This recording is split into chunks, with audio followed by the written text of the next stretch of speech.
right, what are we gonna do? We're gonna head out to film the garbage and the destruction and all the, you know, the crap in the people's house they had to get rid of, and present it to Charlie. That one's fun.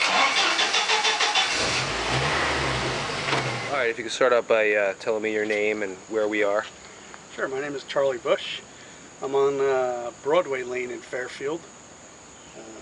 Call it Broadway, right now it's Floodway right now, actually in the Passaic River, so we're borderline being in the road and in the river.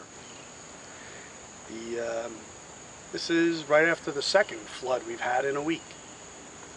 We had Passaic River at Pine Brook hit a new, went over the 100-year flood mark by almost a foot.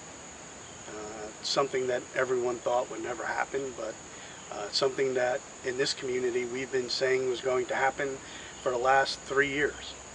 Repetitively, we've been within the 100-year flood mark for 5 years, and we've brought this up. So it's not really a surprise to see people's belongings like mine on the front lawn, lost.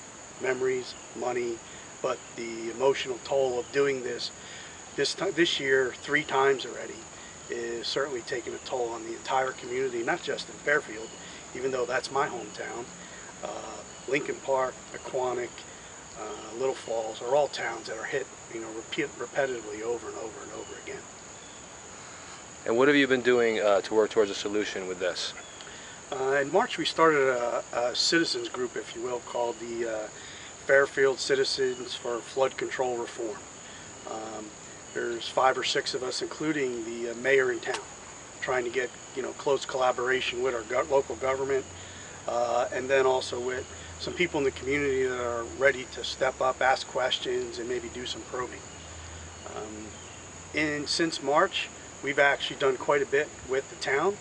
We've run a 500-person, I guess, meeting in the township in April, where we had all type of assemblymen and so forth, the DEP, the Army Corps, to have them see what the local knowledge is of people that have lived here, like myself. Been here 18 years. There's people that have been here for decades more. My neighbor's been here for 50 years. Bringing up the information that we've seen, that yes, you may see a flood here and there, but things have changed. So we started this citizens group. We started a website called fairfieldforyou.com. We've listed tons of information, everything to how to go through FEMA, to river gauges, to information articles about flood management processes, infrastructure, and changes that are happening, it seems, everywhere but in New Jersey. You can go outside of New Jersey and there's tons of flood control processes going in place, programs. In New Jersey, is the tunnel the answer? Who knows? But I know this. The only group of people who have actually put the time, energy, and effort, and then have the technical skill and knowledge to make recommendations is the Army Corps of Engineers. They proposed a plan, 25 years ago that said, this is what you need to do. It's floodgates, it's levees, it's walls, it's removing some dams, and dredging the Passaic River. They cleaned up this half of town. They didn't clean up anything on that side. Here's the cops over here. Mr. Frank Hayden here. Ralphie!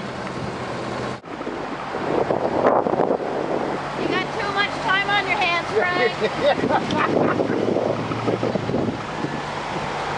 There's a lot of structure. If you start up in Oakland, on the Pompton Lakes floodgates that were put in, that was one piece of the multi-point plan that the Army Corps put together that said we need floodgates to help control water, and then we need the rest of the tunnel, levees, and flood walls.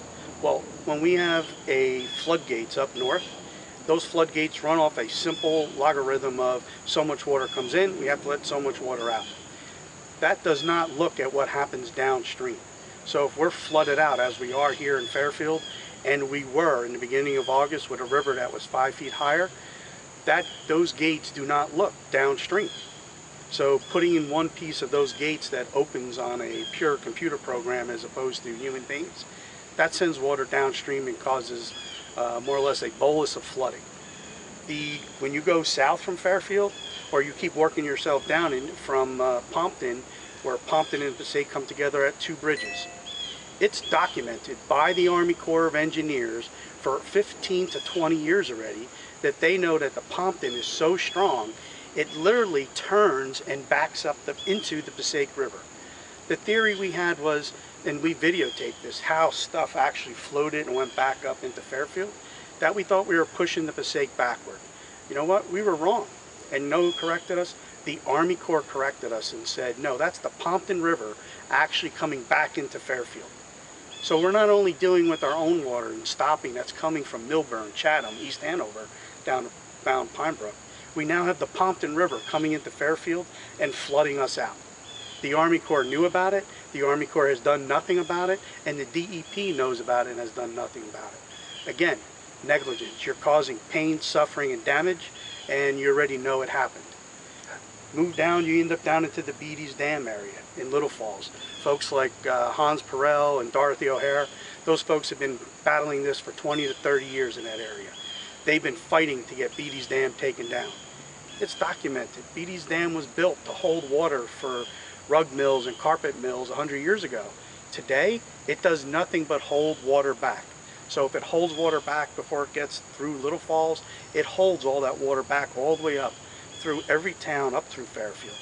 We need to have that river dredged. We need to have Beatty's Mill knocked down. That dam needs to drop. Do we think we have to drop it and let all that water run down into Patterson and Newark and flood those folks out? No. It's, I think, one of the strongest arguments that the flood teams from Pequannock, Fairfield, and Little Falls have talked about is these are the control points that we have. We need to figure out how to make them work together and not cause that flooding downstream. Floodgates are a definite strong tool. If you make them work right, you can drop things down and drop water out of the area when you need it.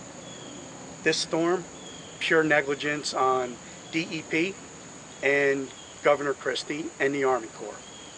To sit there and talk about Pompton Lakes having almost capacity water and debating for 5 days to whether or not to drop the gates, that's pure negligence and incompetence.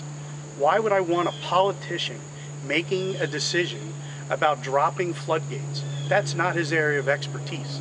He should stick to what he does and rely on the Army Corps and not even the DEP. The DEP has no idea. All they want to do is they want to manage your water quality. They want to make sure we have enough water. My points are simple at this point. While you're holding reservoirs back and you're not dropping those reservoirs or dropping lakes, you're not using those tools to help us actually pull the levers to do preventive action. Reservoirs could have been dropped to 50% of water. We all knew how much potential rainfall we had coming into the area. Did we do anything? No.